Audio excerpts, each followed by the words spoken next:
Leaders follow first.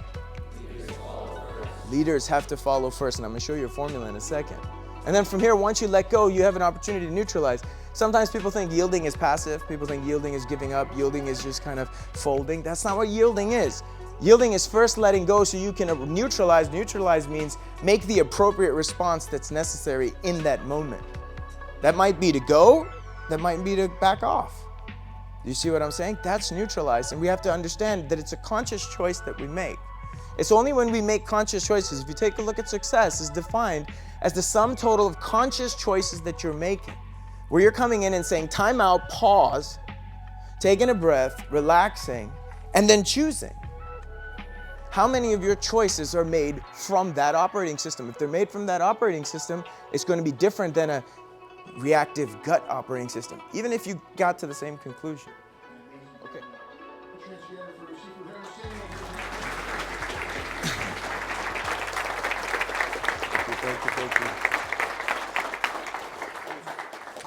Thank you, Hanshi. Thank you.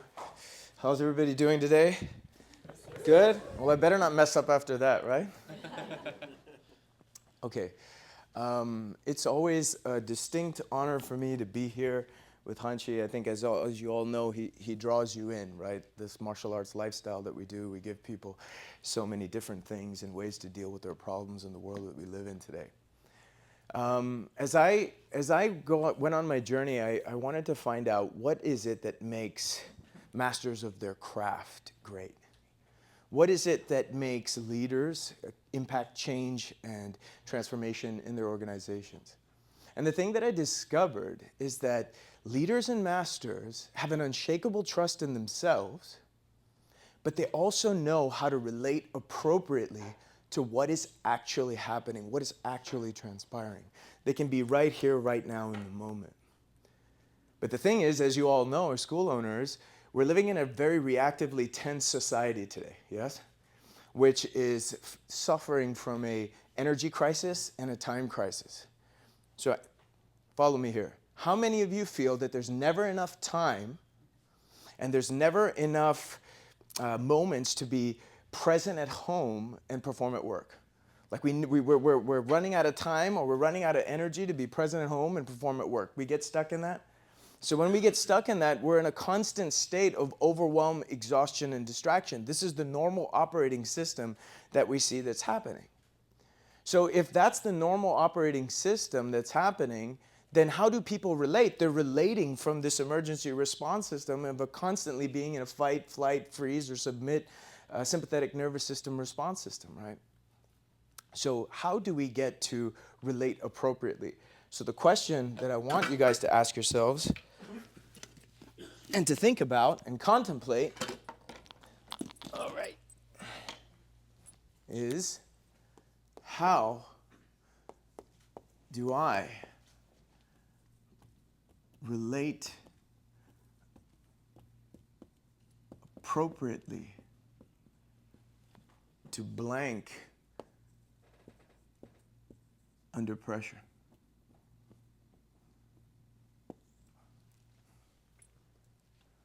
So the question becomes relate appropriately. We do martial arts, right? So martial arts is a relationship with myself and my opponent. But everything's a relationship in life. You have a relationship with your loved ones, your teammates, with the wind, with the sun, with gravity. Everything's a relationship. We're always relating. So the question becomes, how do I relate appropriately under pressure?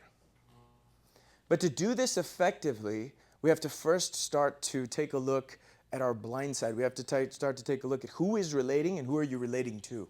So what I want to start you with is your blind side. The blind side is not the things, it's the things we don't see. And the things that we don't see, the obvious things that we don't see, that's kind of there. But the hidden things that we don't see is our own likes, our own dislikes, our own preferences, our own ways of doing things, our own reactive tendencies, how we are attached to victory and defeat and the results. These are important things to consider because we have to study those because they get in the way of us relating appropriately. We get so caught up in doing us, we don't do them.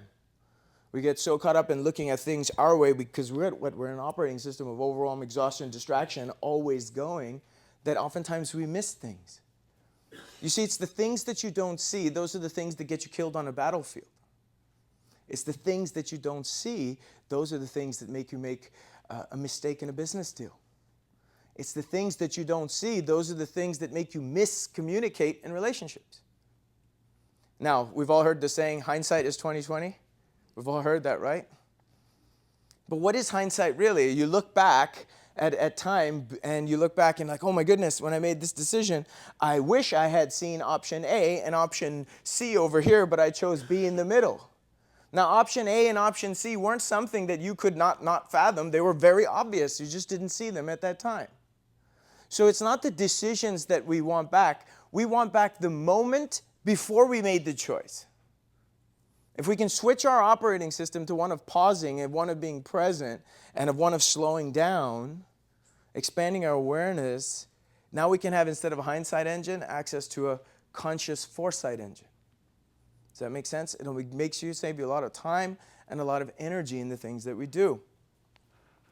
So with regards to relating appropriately, if we take a look at it, there's 3 categories of relating appropriately.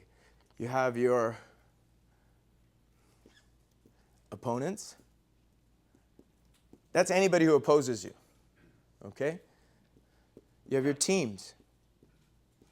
And your teams, you have up, same, and down. I'll explain. So when you're in a team with somebody, you're reporting up to somebody. You are working with someone on the same level, and you have people reporting to you. And then you have your circle of influence.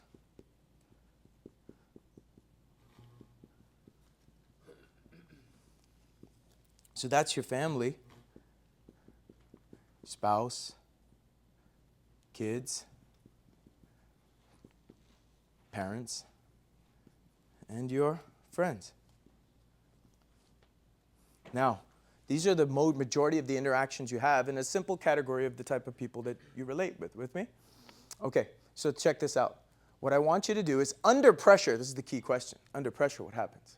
Under pressure, what is your reactive tendency? And most of our reactive tendencies fall into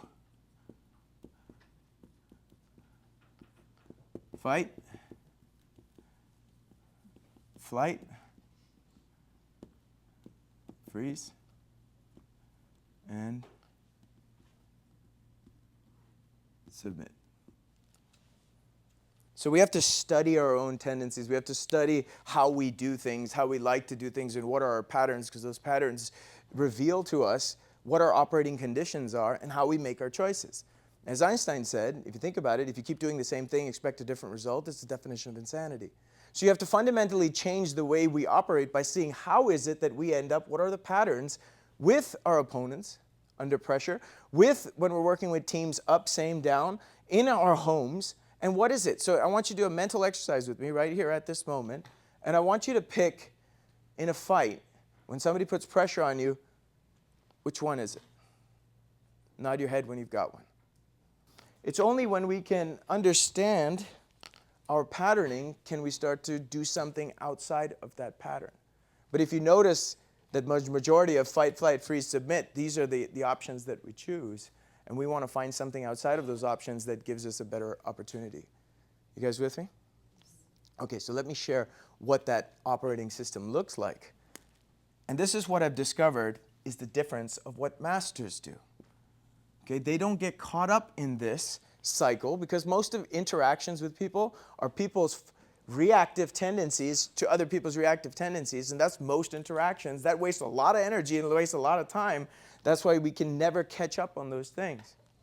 So instead of this, what I want to share with you is the grand ultimate strategy from the art of war, which is to overcome by yielding. I'm sure you've all heard the art of fighting without fighting, right? Because that's the thing we want to get to. So this has 2 things. Number 1, you have to let go. And number 2, you have to neutralize. So by let go, what do I mean by let go? You have to let go of your own fears and doubts first. You have to let go of your own security, your control, your need for approval. You have to let go of that. You have to let go of your attachments to victory and defeat because they haven't happened yet. We have to let go of ourselves and our attachment to what's happening so we can join in with them. Repeat after me.